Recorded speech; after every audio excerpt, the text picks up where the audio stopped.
Cerita ini bukan karangan, Mas. Saya sendiri yang ngalamin. Dan kalau Mas pikir ini cuma halusinasi, saya harap Mas gak pernah ngerasain sendiri kayak saya waktu itu. Semuanya bermula di malam 1 Suro. Waktu itu malam Jumat, dan kebetulan juga jatuh tepat di tanggal 1 Suro. Buat sebagian orang, mungkin itu cuma sekadar penanggalan Jawa, tapi di kampung saya, malam itu dipercaya sebagai malam paling angker dalam setahun. Saya sih dulu anggap itu cuma mitos, sampai kejadian ini bikin saya gak pernah ngeremehin malam 1 Suro lagi. Istri saya waktu itu lagi nginep di rumah orang tuanya, karena besoknya ada hajatan keluarga. Jadi rumah cuma saya sendiri yang nempatin. Rumah saya ini agak di pinggir desa, masuk gang kecil, dekat kebun bambu yang udah lama gak dirawat. Kalau udah jam 10 malam ke atas, jalanan udah kayak kuburan. Sepi. Gelap. Dan anehnya, suasananya malam itu beda banget dari biasanya. Udara terasa lebih dingin, dan bulu kuduk saya meremang padahal belum terjadi apa-apa. Jam menunjukkan pukul 11 lewat 5 menit waktu kejadian itu mulai. Tiba-tiba aja, lampu rumah saya mati. Ceklek. Gelap gulita.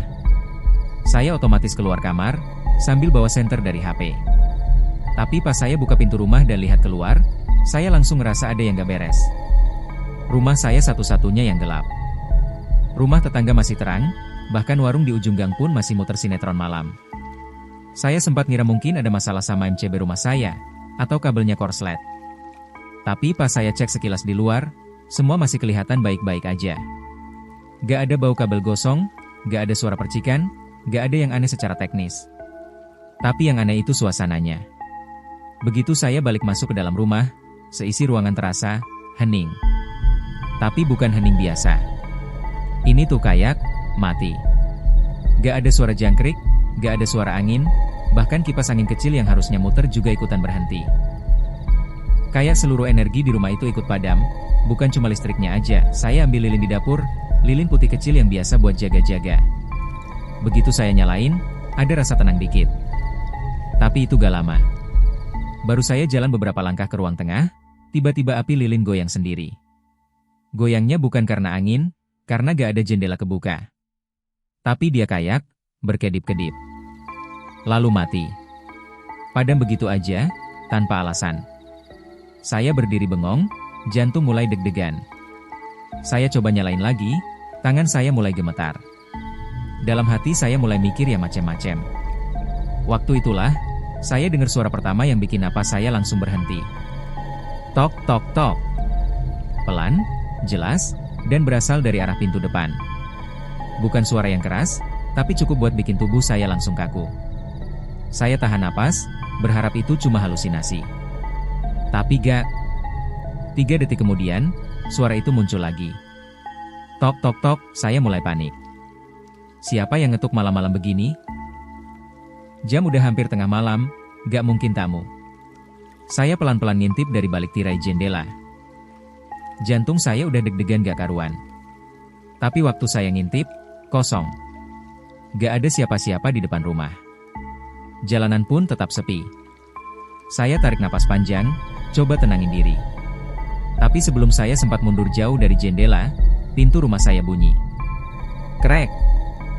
Dia kebuka, sendiri. Saya langsung mundur spontan. Pintu itu ngebuka pelan, suara engselnya nyeret, dan saya bisa ngelihat kegelapan luar rumah dari celahnya. Gak ada angin, gak ada yang dorong. Tapi dia kebuka. Dan waktu itu, saya mulai ngerasa, ada sesuatu yang masuk ke dalam rumah saya.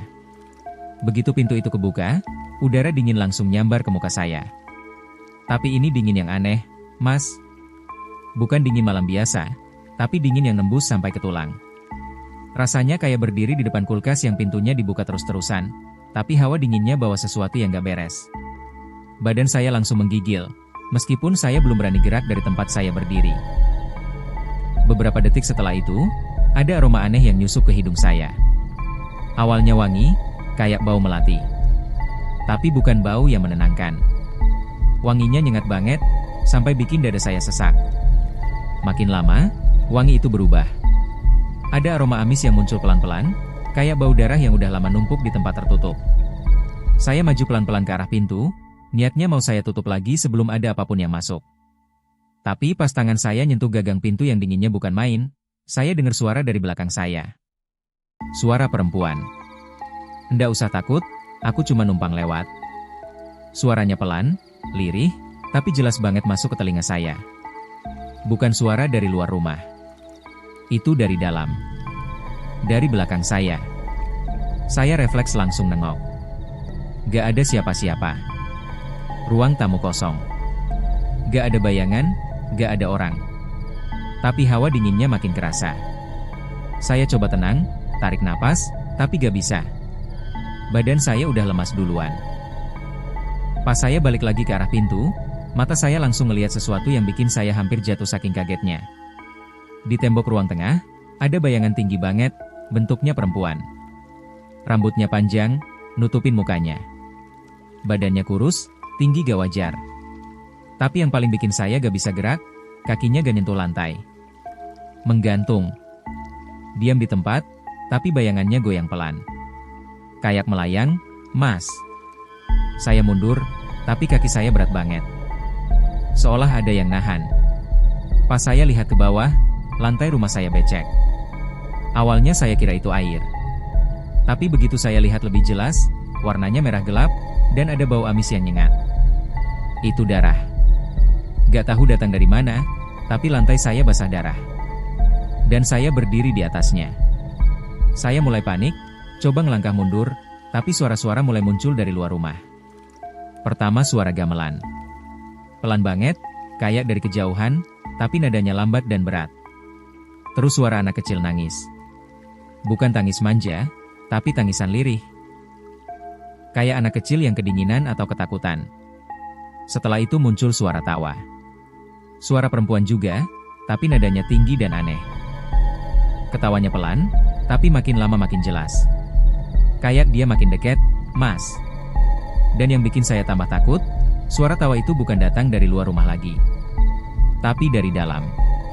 Saya lari ke kamar, tangan saya gemeteran buka pintunya. Begitu saya nutup pintu kamar, saya sandarin badan di belakang pintu, ngos-ngosan, jantung saya kayak mau copot. Tapi suara-suara itu gak berhenti. Bahkan suara ketukan di pintu depan mulai muncul lagi. Tok, tok, tok. Tapi sekarang diiringi sama suara kaki nyeret, "SHHK, SHHK," dari ruang tengah. Saya yakin ada sesuatu yang masuk ke rumah ini. Dan dia gak sendirian. Saya tutup telinga, saya baca doa yang saya ingat. Tapi suara tawa itu makin jelas, makin dekat. Sampai akhirnya saya dengar dia bisik pelan, dekat banget dari sisi telinga saya. "Kau yang buka pintunya, jangan tutup lagi ya." Setelah beberapa menit yang terasa kayak seabad di dalam kamar, saya mulai ngerasa kalau saya gak bisa terus ngumpet kayak gini. Suara-suara di luar udah mulai gak jelas asalnya. Kadang dari pintu, kadang dari langit-langit, kadang malah kayak dari dalam tembok. Saya gak tahu mana yang nyata dan mana yang enggak, tapi saya tahu satu hal, saya gak bisa diam terus. Saya harus keluar dari kamar. Entah buat kabur, atau buat lihat apa sebenarnya yang datang ke rumah saya malam itu. Saya ambil napas dalam-dalam, tangan saya udah dingin kayak es batu. Setiap langkah saya berat, tapi saya nekat.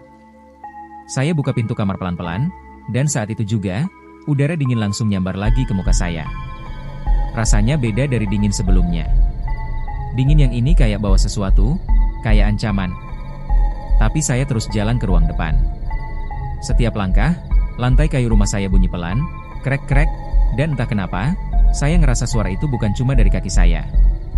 Seolah ada yang lain juga jalan bareng saya. Begitu sampai di depan pintu rumah, saya taruh tangan di gagangnya. Saya tarik napas, dan saya buka pintu.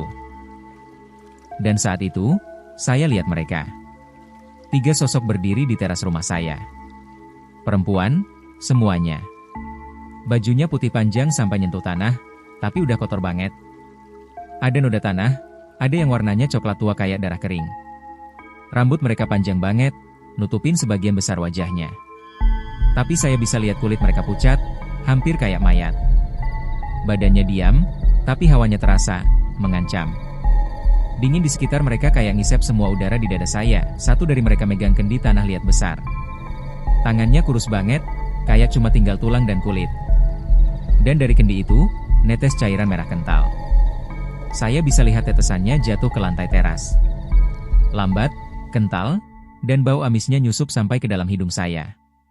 Saya gak bisa gerak. Badan saya kaku, kaki saya berat banget. Saya cuma berdiri di ambang pintu, antara lari dan pasrah. Dan saat itu, salah satu dari mereka angkat kepala, rambutnya sedikit tersibak. Saya gak bisa lihat jelas matanya, tapi saya bisa lihat mulutnya mulai gerak. Kami datang, karena rumah ini pernah berjanji, katanya dengan suara lirih tapi jelas. Dan malam ini, janji itu harus ditepati. Saya cuma bisa melongo. Otak saya nyoba ngerti maksud kata-katanya. Rumah ini? Janji? Apa maksudnya? Siapa yang pernah bikin janji? Saya cuma tinggal di sini, saya gak pernah janji apa-apa ke siapa-siapa, apalagi ke makhluk kayak mereka. Tapi tiba-tiba, kepala saya berat banget. Pandangan saya goyang, suara mereka mulai terdengar kayak gema di dalam kepala saya. Tubuh saya lemas, lutut saya gak kuat lagi menyangga. Dunia di sekitar saya kayak mulai muter, dan semuanya jadi gelap. Saya jatuh. Pingsan di ambang pintu. Dan sebelum semuanya benar-benar gelap, saya sempat lihat satu hal terakhir. Kaki ketiga sosok itu, gak napak ke tanah. Saya kebangun pas adzan subuh mulai terdengar dari masjid kecil di ujung gang. Badan saya dingin, bukan dingin karena udara pagi, tapi dingin yang nempel dari semalam. Keringat dingin masih lekat di tengkuk, dan napas saya terasa berat. Baju yang saya pakai basah, lecek, dan ada noda tanah di bagian lutut. Saya masih tergeletak di lantai dekat pintu, posisi terakhir sebelum saya pingsan. Mata saya langsung tertuju ke arah luar, dan rasa merinding langsung naik lagi ke seluruh badan. Kendi itu masih ada di depan pintu. Tapi sekarang udah kosong. Cuma tersisa cairan merah kering di bagian mulut kendinya, seperti sisa darah yang udah mulai mengering. Di sekitarnya ada bekas tetesan mengarah ke halaman rumah. Tapi anehnya, bekas itu berhenti begitu aja di ujung lantai semen. Kayak sesuatu yang datang kemudian pergi. Tapi bukan lewat jalan biasa, bau amisnya masih kuat, nempel di hidung saya meskipun pagi udah mulai terang. Saya berdiri pelan, kaki saya masih gemetar. Seluruh sendi badan rasanya ngilu, seperti habis dihajar sesuatu yang gak kasat mata. Saya gak tahu harus ngapain, tapi satu hal yang langsung saya lakukan adalah nelpon Pak RT. Beliau orang yang cukup dituakan di lingkungan sini, dan saya harap beliau bisa kasih jawaban dari semua kejadian gak masuk akal semalam. Waktu saya ceritain semua, dari mati lampu yang cuma terjadi di rumah saya, suara-suara aneh, sampai kemunculan 3 sosok perempuan dan kendi darah itu, Pak RT diam cukup lama di seberang telepon. Tapi bukan karena kaget. Justru itu yang bikin saya tambah gak tenang. Reaksinya terlalu datar, seolah beliau udah tahu. Mas tinggal di rumah itu, kan? Begitu kalimat pertamanya. Saya cuma bisa jawab pelan, iya, Pak. Kenapa emang?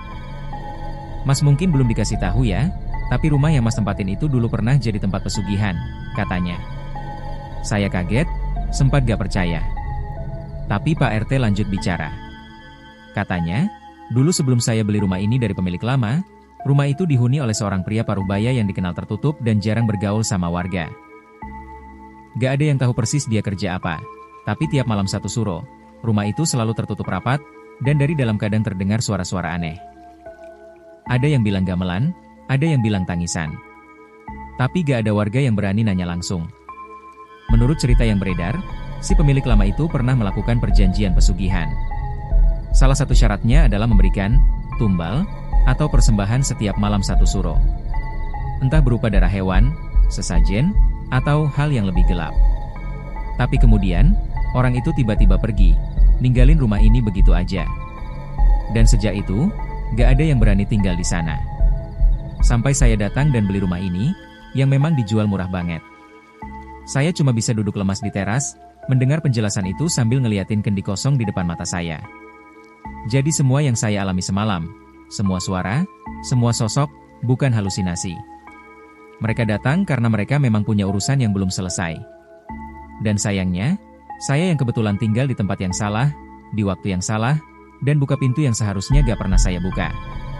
Saya gak tahu harus ngelakuin apa. Tapi satu hal yang pasti, malam satu suro bukan cuma tentang tradisi atau budaya. Malam itu adalah waktu di mana dunia yang gak kasat mata membuka celahnya. Dan kalau kita gak hati-hati, kita bisa jadi bagian dari perjanjian yang bukan milik kita. Setelah malam itu, hidup saya berubah total. Saya gak bisa lagi memandang malam satu suro sebagai malam biasa yang cuma diisi doa-doa atau acara budaya. Buat saya, malam satu suro adalah pengingat bahwa ada sesuatu yang hidup berdampingan dengan kita, dan gak semua bisa dijelaskan secara logika.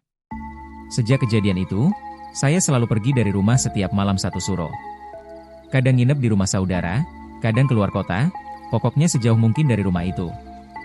Saya juga udah berusaha bersihin rumah. Datangin orang pintar, pasang sesajen di 4 penjuru rumah, tabur garam, bakar kemenyan, bahkan ruqyah berkali-kali. Dan sementara itu membuat suasana rumah jadi agak tenang, tapi gak sepenuhnya ngilangin rasa takut yang tertinggal. Karena tiap kali bulan suro datang lagi, rumah itu tetap berubah. Udaranya jadi lebih berat, suasananya kembali hening mencekam, dan hawa dingin mulai menyusup dari balik dinding. Meski semua jendela ditutup rapat-rapat, tapi yang paling bikin saya gak bisa tidur tenang adalah suara ketukan itu. Iya, suara yang sama seperti malam pertama mereka datang. Tok tok tok. Kadang cuma sekali. Kadang 3 kali. Kadang jaraknya lama, kadang berulang-ulang. Dan selalu datang tepat tengah malam. Meskipun rumah dalam keadaan kosong, walaupun saya udah gak ada di dalam, tetangga bilang mereka masih sering dengar suara ketukan itu. Bahkan, ada yang bilang pernah lihat bayangan perempuan berdiri di teras rumah, rambutnya panjang nutupin wajah, diam aja berdiri, nunggu. Seolah sedang menanti, pintu dibuka lagi. Saya udah gak tinggal di rumah itu. Setelah tahun ketiga kejadian itu terulang, saya mutusin buat pindah. Rumah itu saya kosongin. Gak saya jual, gak saya kontrakan. Saya biarin kosong. Tapi anehnya, meskipun gak pernah saya rawat, rumah itu gak pernah kelihatan rusak. Catnya masih utuh, gentengnya masih rapih, halamannya gak pernah terlalu berantakan. Seolah ada yang ngerawat. Atau mungkin, seolah rumah itu gak pernah benar-benar ditinggalin. Dan kadang, waktu saya lewat depan rumah itu, saya bisa ngerasa ada yang ngeliatin dari balik tirai jendela. Tirai yang saya yakin betul udah saya lepas waktu saya angkut barang terakhir. Tirai itu muncul lagi entah dari mana. Selalu dalam posisi separuh tertutup, dengan bayangan seseorang berdiri diam di baliknya. Saya gak pernah berani berhenti terlalu lama di sana. Saya langsung jalan terus, pura-pura gak lihat. Sekarang saya ngerti, bahwa gak semua suara malam harus dijawab. Apalagi kalau suara itu datang di waktu yang gak wajar, dengan cara yang gak biasa. Apalagi kalau itu malam satu suro. Jangan pernah merasa penasaran, karena yang datang mungkin bukan manusia. Jangan pernah buka pintu, karena bisa aja pintu itu bukan lagi penghubung ke dunia luar, tapi ke dunia mereka. Dan yang paling penting, jangan pernah anggap rumah kita selalu bersih dari masa lalu. Karena bisa aja, tanpa kita tahu, rumah itu pernah berjanji. Janji yang bukan dibuat sama kita, tapi kita yang harus menanggung akibatnya. Karena bagi mereka, janji tetap janji, dan malam satu suro adalah waktu yang paling suci untuk menagihnya. Saya Joe, dan ini adalah Radio Horor AI, tempat di mana suara-suara gelap tidak pernah benar-benar hilang. Matikan lampumu. Tapi jangan pernah mematikan kewaspadaanmu. Sampai jumpa di malam yang lain. Jika kamu masih di sini. Jika Anda pecinta horor sejati, subscribe sekarang dan nyalakan lonceng notifikasi agar tidak ketinggalan cerita terbaru.